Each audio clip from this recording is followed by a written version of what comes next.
Everything around us, including ourselves, is temporary. Yet it's so easy to get consumed by the hustle and bustle of life that you forget that. You forget that you're not here forever. You start wasting time, you start wasting your life away. Or you think that your problems are going to last forever, or that the way life is the way that it's always going to be. But the thing is, life is always changing. So many aspects of life are temporary. So today I'm spending some time thinking about the value that adds to life. Does it make things more or less valuable? Does it make things more or less important? There are so many aspects of life that having that temporary tendency has a massive effect on it. It has a massive effect on how you would make those decisions and how you'll behave. So spending some time thinking about that, I think is valuable. So, without further ado, let's go get into it.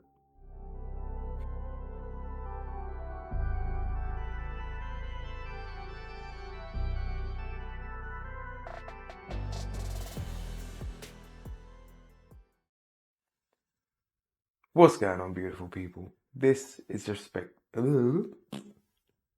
that again.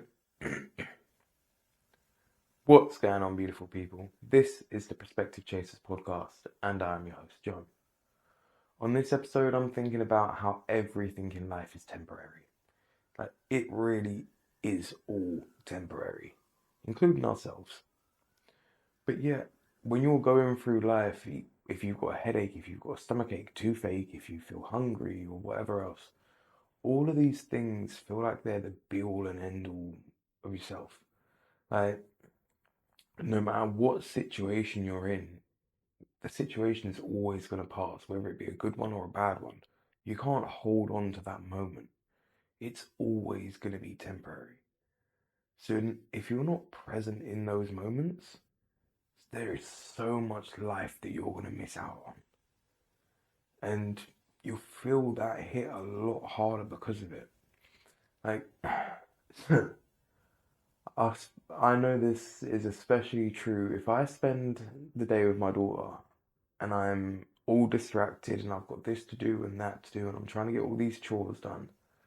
By the time the end of the day comes and I've put her to bed and it's just me or sitting on my own, and I start thinking about the day, I feel like I ain't even seen her for a second.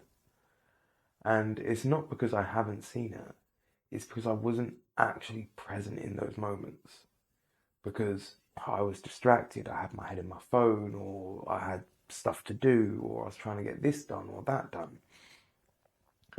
But having that time to reflect on it makes me realize what I'm missing out on. It makes me realize that, oh, you're not paying enough attention, you're not present enough. And no, I'm not perfect.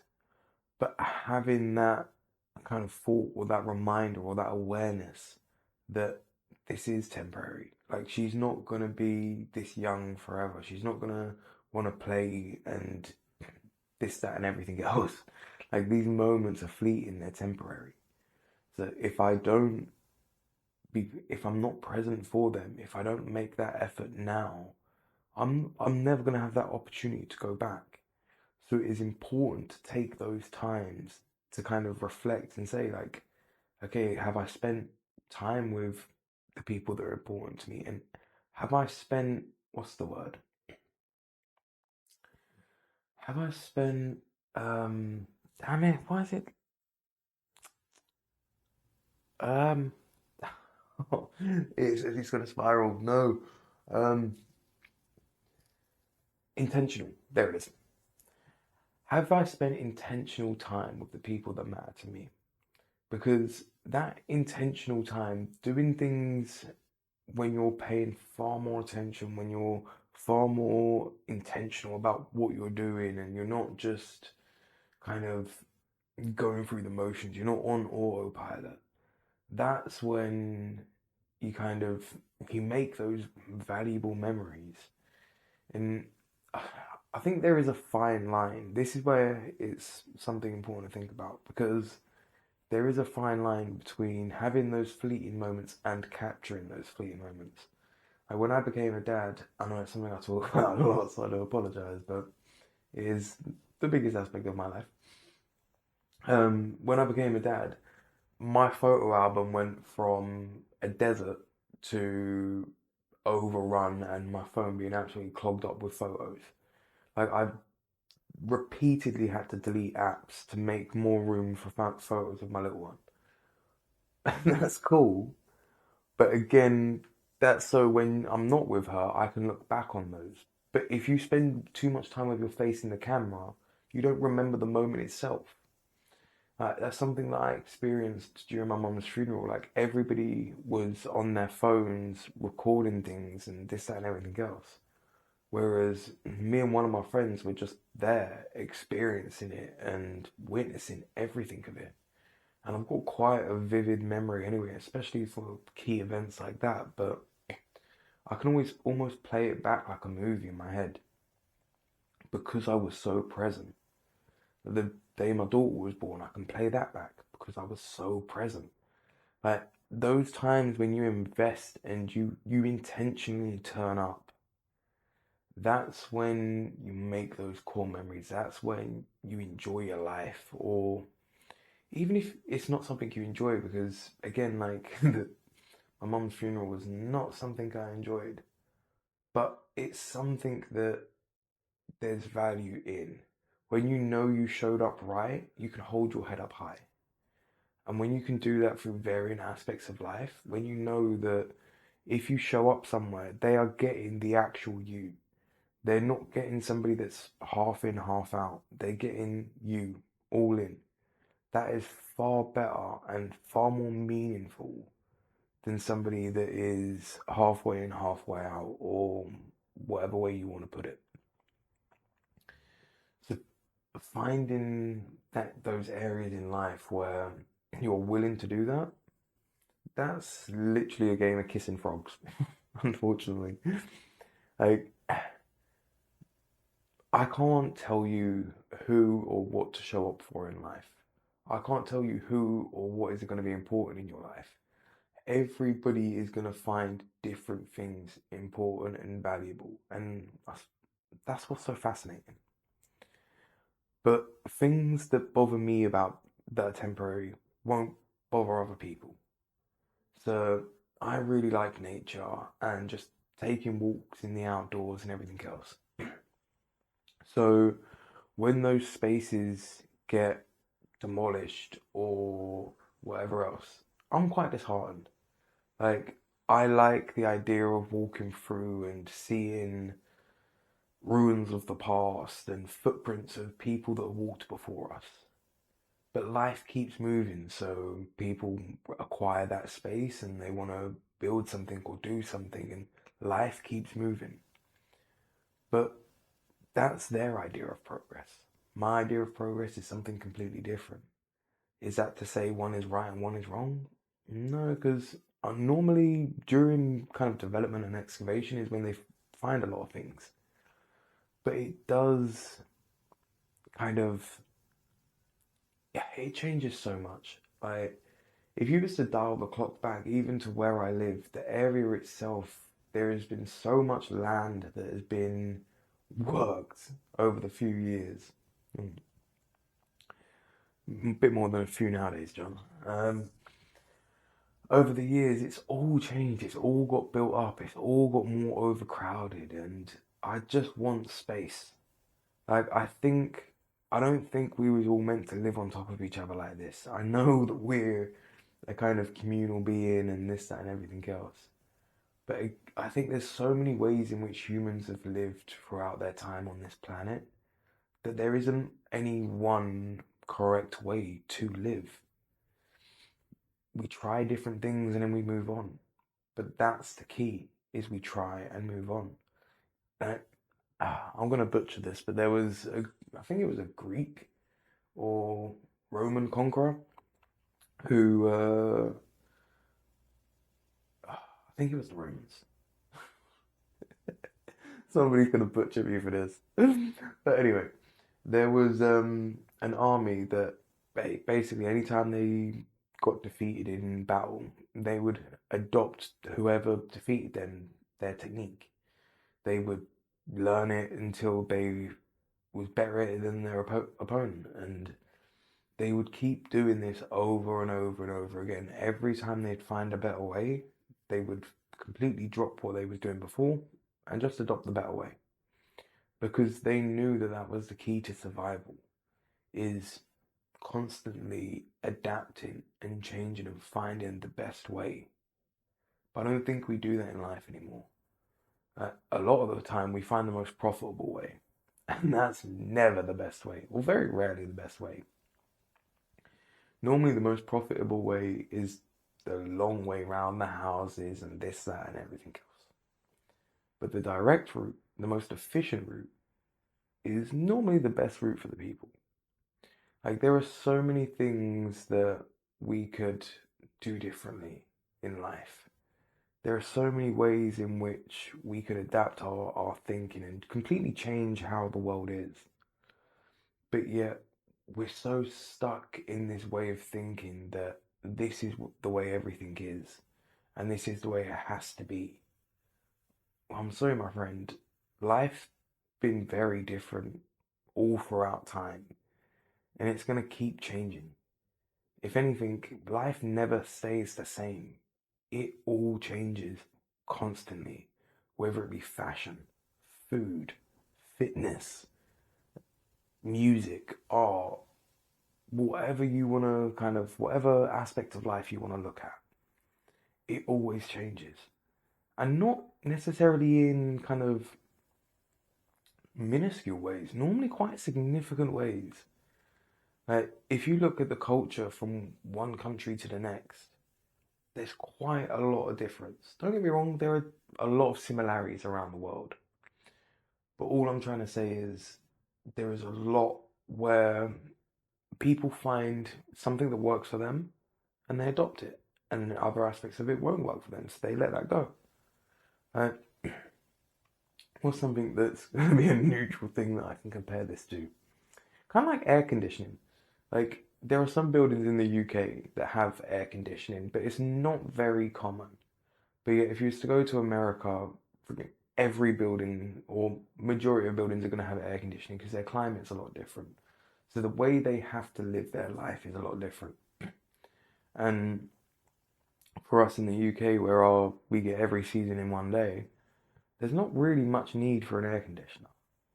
But we still have them, just not very many of them. And we only drag them out when we need. So we have the same thing, but we treat it very differently. And I know that's a kind of really out there example, but it is just an example of how we can have the same things in life, but treat them differently. And whether that be an air conditioner or music or culture or food or whatever it is, like, we hold on to ideas far too much, I think. And if we was to be far more flippant in which ideas are kind of let go of, you'd move a lot faster. There's something, again, I'm probably going to butcher it, but it's something that Elon was quoted as saying. It's basically like the best way to kind of optimize a system is to see what you can work without, what redundancies you can get rid of, and simplify as best as possible. And I've said it before on this pod, like, I think a simple life for most people is the idea of happiness. I don't think anybody really wants to be pulled from pillar to post if they could be. There's a lot to be said for kind of just enjoying life. And once you get to that point in which you can enjoy life, the view that you have or the outlook that you have on life, I reckon, will be far different than when you're chasing whatever it is you're chasing. To kind of try to give it another example, like, if you're chasing wealth and that's all that is in your focus, you won't see any other opportunities around you. You may not see opportunities for relationships or friendships or adventure or this or that. So then when you get to that point of achieving wealth and you take that kind of, you slow down or you stop and you look around, you see all of the other opportunities that you've been running past the whole time. You see all the time that you didn't spend with friends because you chose to work late, or all the times you didn't go to a social event because you chose to work, all the trips that you didn't take because you was working. And then you kind of ask yourself why, and was it worth it? And for some people, the answer will be yes. When I went through the stage of being a workaholic and literally working most of the hours under the sun, it didn't bring me any joy. Like, I felt like I was grafting, don't get me wrong, and I kind of felt good about myself in that sense. But it didn't bring me any life joy. It didn't bring me any, like, life happiness or whatever else. I was chasing kind of life stability. I was chasing financial stability. And I was trying to establish myself in the world. Doing that was making me happy. Spending all my time working wasn't making me happy. So nowadays I treat my time far differently. Again, it's going to be primarily because of my little one, but it's still one of those things where you see how everything else works differently as a result.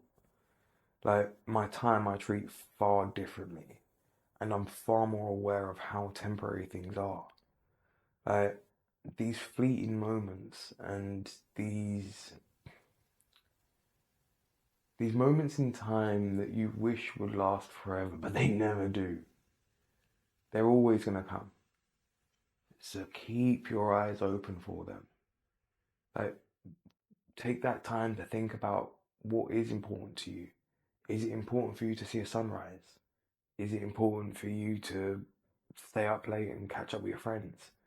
Like, whatever brings your life value. Ask yourself why it brings yourself value. And ask yourself, will it matter in X amount of years? And if it does, make it a priority in your life. Because it's temporary. Like, I'm trying to think of more things I can compare it to without going in a circle, but I do end up seemingly going in a circle. But try to take as many kind of examples from your life as you can, because the more you can drill this point home to yourself that things are temporary, the more it will be easy to kind of put things in practice and kind of keep it in the forefront of your mind. But there is so much in life that is going to change over time. Like, there's so many things that we thought would never happen that have happened, or thought would happen that have never happened. But yet, so many decisions have been made as if whatever outcome was going to happen. Like, here's a good one that most people will be able to relate to. Have you ever expected an argument and got yourself so worked up and so riled up and ready to have it out with somebody? And then you see that person and they're fine with you. And all of that animosity, all of that bent up rage and anger that you've just had ready to go, whether you wanted to have that argument or not, you build it up and you made yourself ready, and now there's nowhere for it to go. Like, that moment where you have that, like, what do I do with this? Like, that should show you that your expectations and your actions around that have a massive effect on you. You expected somebody to have an argument. So you G'd yourself up and you prepared yourself in X, Y, and Z. And again, that's going to relate into the fight and flight response and us trying to protect ourselves or whatever else.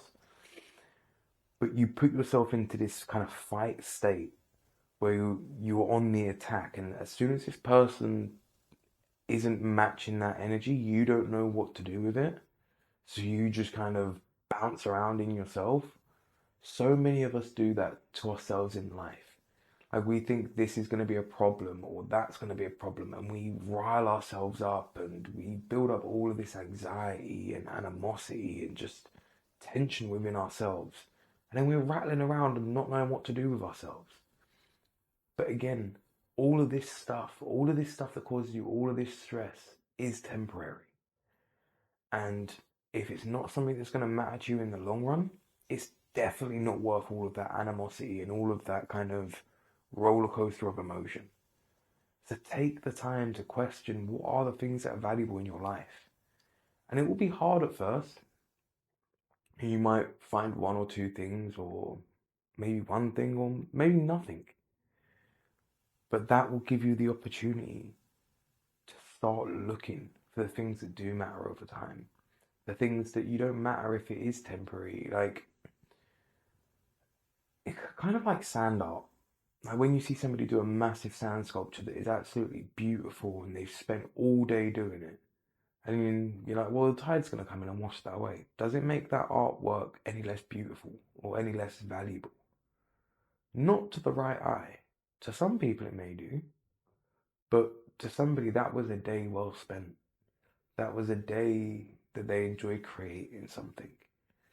And there's an old saying, I don't know who it's attributed to, but it's time that you enjoyed wasting is not time wasted at all. Which I think, again, is something pretty beautiful. But there is something to be said for that, of asking yourself, did you enjoy wasting that time? If the answer is yes, never feel guilty about it. If the answer is no, ask yourself some more follow-up questions. But it is, again, that kind of practice in life of asking yourself those questions, asking yourself what matters to you, what does and doesn't matter to you, and what's going to matter over time. These are the important questions, and if you don't ask yourself them, who's going to ask you?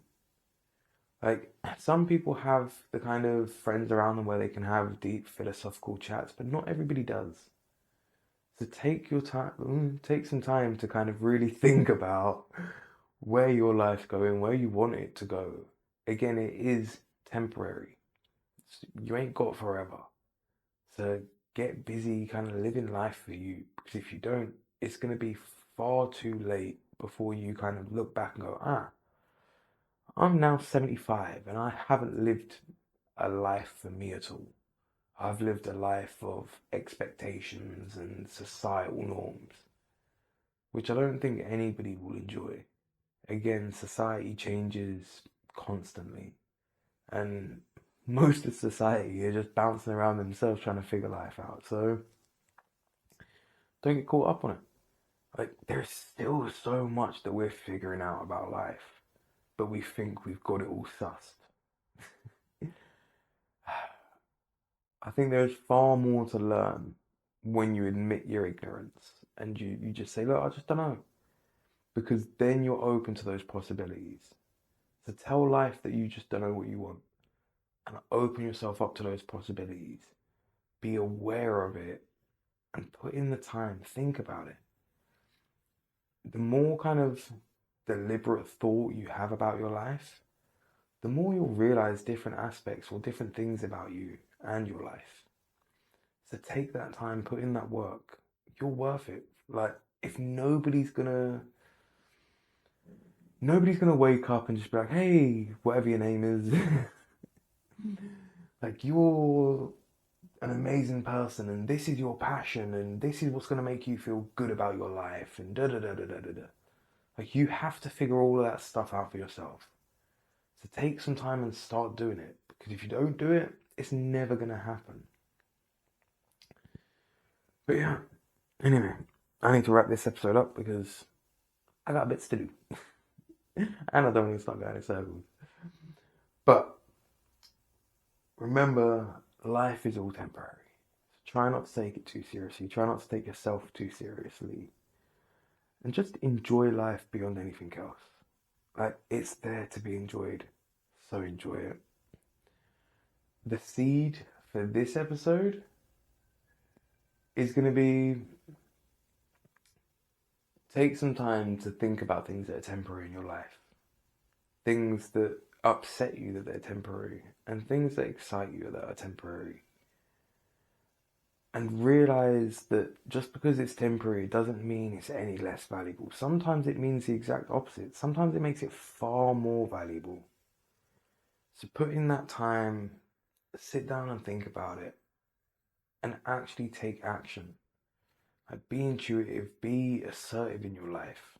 It's your life. So if you don't take control of it, if you don't prioritize the different aspects of it, it's gonna fade away without any kind of influence from yourself. So put in that influence, put in the thought, put in the effort, put in the time. Like, live your life for you and bloody enjoy it, because it is temporary and you're not guaranteed another round, especially the exact same round. So enjoy it in all of its kind of variety and whatever other words you want to use. My mind's got fried. But anyway, all the best, and I'll catch you on the next one.